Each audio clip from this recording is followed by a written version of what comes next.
You never leave Middle-earth, do you? I don't think you You do. always come back. Yeah. Look, I was in I thought I couldn't have a smaller role than the first trilogy. But no, it was fantastic. It was absolutely fantastic. I mean, it must be surreal Completely for surreal. you. Totally. It's like, where's my part gone? Yeah, but kind of nice to only come back for a short bit, in a way, you know? Not to have the pressure of the full trilogy and just sort of come back and revisit it was like a family reunion. Yeah, it's fun. You Fun know? to come back for 2 or 3 weeks. Yeah. But I found it, look, in my small way, I found it really strange to then go back and tell a story that was made, or you know, in the 60 progression years, of it. 60 Yes. years before. How does one When look we're so 60 much years? younger. Yeah, younger. Well, as elves, Elves were immortal. timeless. Yes.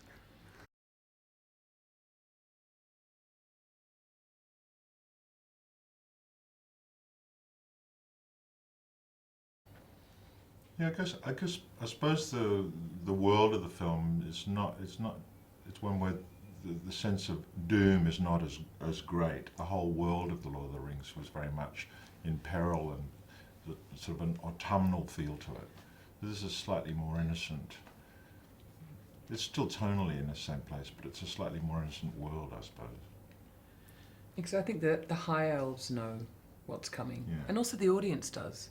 So the audience brings their own level, I think, of anxiety because they know the world that they're all plunging unwittingly into. Galadriel knows. Of course she does. Of course she does.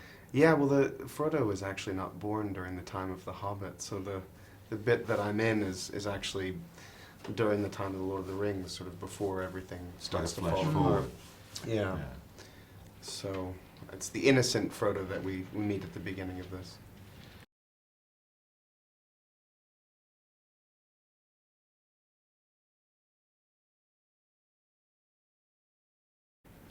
I enjoy working with Pete and working in this. I love this feeling that you never know what's going to happen. You've just got to be prepared for everything, and you've got to take responsibility for yourself and jump in and have a good time. Beautifully put, yeah. That's what I love. I think he's the only director on the planet that can make you absolutely believe and invest in a character with bird shit running down his head, being pulled by a sleigh full of rabbits, and you commit to that. I mean, there's very few directors who could get you to invest in the depth and reality of that moment. I mean, I'd have to agree with both of them. Part of it's working with Pete and being in the environment that he sets up for his actors and for the crew. And the world that he creates that does feel so believable and so real. You know, for Frodo, obviously the large part of my journey was over, and it was an extraordinary journey, so just to kind of come back and revisit the innocence and fun of the character was just a joy.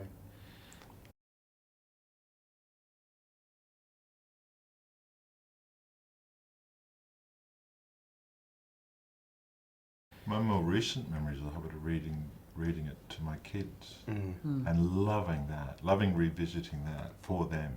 But it's, that was the thing that most interested me about doing this film, was tonally how similar or different The Hobbit was going to be to Lord of the Rings, because there's a playful, It's buoyant. there's a lighter quality to the book. I agree with Hugo. It's been, I mean, you know, as a child when you're reading it, you're entering into a timeless universe, but it's reinforced when you read it with and to your 11-year-old son, and then you see it through their eyes. And I can't wait for them to see the film. No, me neither. Well, it was my introduction to Tolkien. I mean, I read the book when I was probably 11 or 12. It was just a magical adventure, you know. And I was also curious as to how this would feel in comparison to Lord of the Rings, in the sense that it's very much a proper adventure story, and it is more buoyant and sort of whimsical and funny. Did you keep going and read Lord of the Rings straight after The Hobbit? I didn't. No, Yeah, I had the volume on my bookshelf, and it was a little daunting. That's too long. It is still daunting.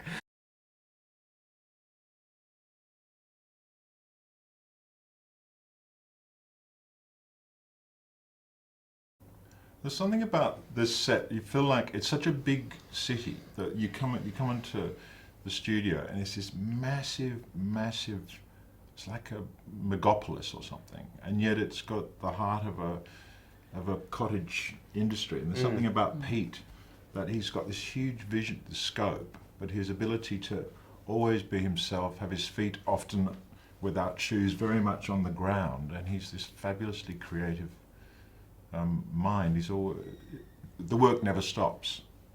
He's always keeps on creating. Whenever you hear other directors, very influential directors, talk about the directors that they admire and they look to as innovators, Peter's, or always one. David Fincher's one, Sam Raimi's another, and Peter's absolutely one of those guys. And as an actor, he's deeply human and funny and irreverent. And as you say, he's like a mad scientist. And there's very few people who've got all that rolled into one package, I think. Yeah. Well, he's incredibly genteel and very down to earth, and like Hugo was saying, like the environment is so massive. It was bigger on this film than Rings as well, and yet it feels so intimate, and it feels like it's being run by a small community and a family. And I think that extends from Peter, and it's really quite extraordinary. Coming back here to New Zealand, it feels like you're kind of working in a neighborhood with a lot of friends and family, and yet the scope is so incredibly massive.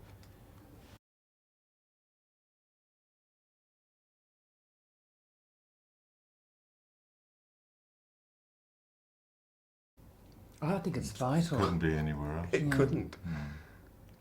I mean, I think obviously because of its relative remoteness, it's what makes it. It's like Australia. I mean, everyone talks about what makes, Australia so unique, and it's that sort of relative comparative distance.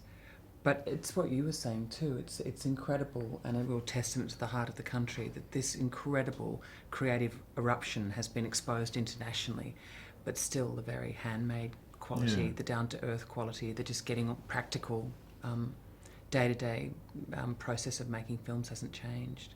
And the joy that all the Kiwis seem to express working day to day on the sort of excitement of working on it, that's so palpable. And that's in the street. People come up and shake your hands and they're excited about seeing the film, and there's something really, really lovely about that quality. It's so uncynical. Yeah, I mean, I completely agree. There's also a sort of, the thing I love about New Zealand crews is they have a kind of creative ingenuity. I mean, I remember on Rings, multiple crew members would wear different hats and do as many things that they possibly could to aid in the ultimate job at hand. And that's such a beautiful thing. There seems to be no separation from department to department. Everyone's just giving their all to the creative vision and working together. It's beautiful.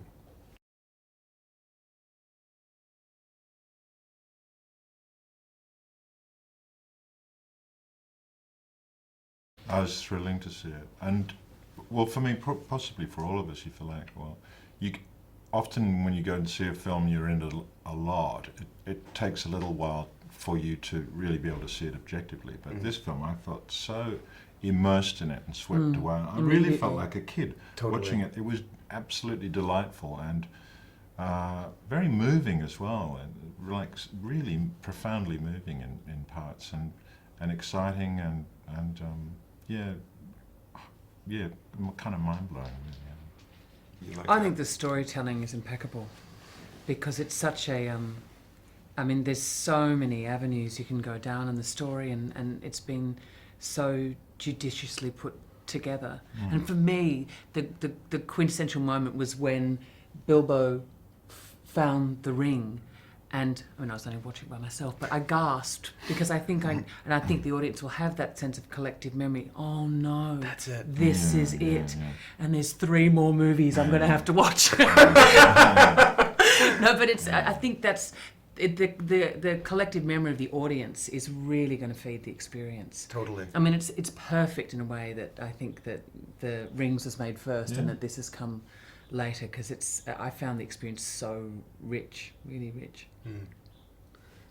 Yeah, I completely agree. It is rare that you get to see something objectively, and having had such a small part in the film, it was just lovely to watch as a fan, as you know, the entire experience just kind of washes over you. It's a ride. It's wonderful. It's a lot of fun.